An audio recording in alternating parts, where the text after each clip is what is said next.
ई दृश्य में बांस लेने स्थानीय युवा सबके देखल जा सकैत अछि। ई बांस में ध्वजा राखल जाइत अछि। जानकी मंदिरक आगा में ध्वजा रहैत अछि। ई ध्वजाक लेल जानकी मंदिरक महंत राम तपेश्वर दास वैष्णव स्वयं विशेष पूजा कयलनि अछि। एहि दृश्य में सेहो महंत जी के पूजा करैत देखल जा सकैत अछि।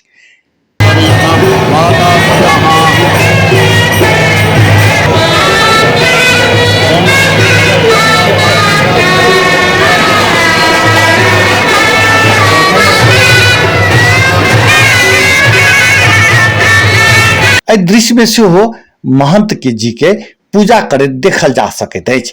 विजयदशमी के अवसर पर जानकी मंदिर में विशेष पूजा कयल जाइत अछि। मंदिर में प्रत्येक वर्ष एहि दिन हनुमानक ध्वजा फेरल जाइत अछि। ध्वजा में हनुमान जी के वास भेलाक कारणे मंदिरक पूजा क्रम में ध्वजाक पूजा करबाक मिथिला में चलन रहल अछि। जनकपुर धामक हरेक मंदिर में ध्वजा राखऽ के चलन रहल अछि। जानकी मंदिरक लेल ध्वजा फेरब एकटा उत्सव जेहन रहल। जानकी मंदिरक उत्तराधिकारी महंत राम रोशन दास वैष्णव बतौलनि अछि। ध्वजा फेरऽ से पूर्व जानकी मंदिर से शोभा यात्रा सेहो निकालल गेल छल।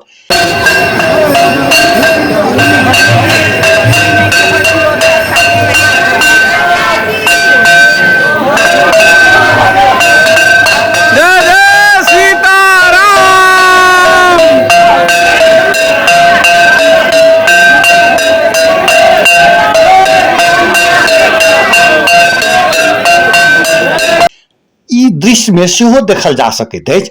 जानकी मंदिरक डोला शोभा यात्रा क्रम में अछि।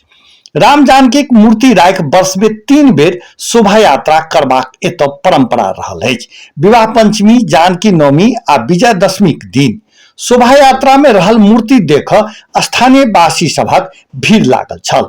ध्वजा से मंदिर आ भक्तजन दुनूक सुरक्षा देल जाइत जानकार सब कहै छथि। हनुमानक ध्वजा में बांसक झंडा बनाओल गेल अछि आ एकटा काठ के सिंदूर से रंग के परंपरा रहल अछि। अपन दुख कष्ट सब भक्तजन सब ध्वजा रहल स्थान में जा कहैत देखल जाइत अछि। ध्वजा लग आनो दिन भक्तजन सबके भीड़ लागल रहैत अछि।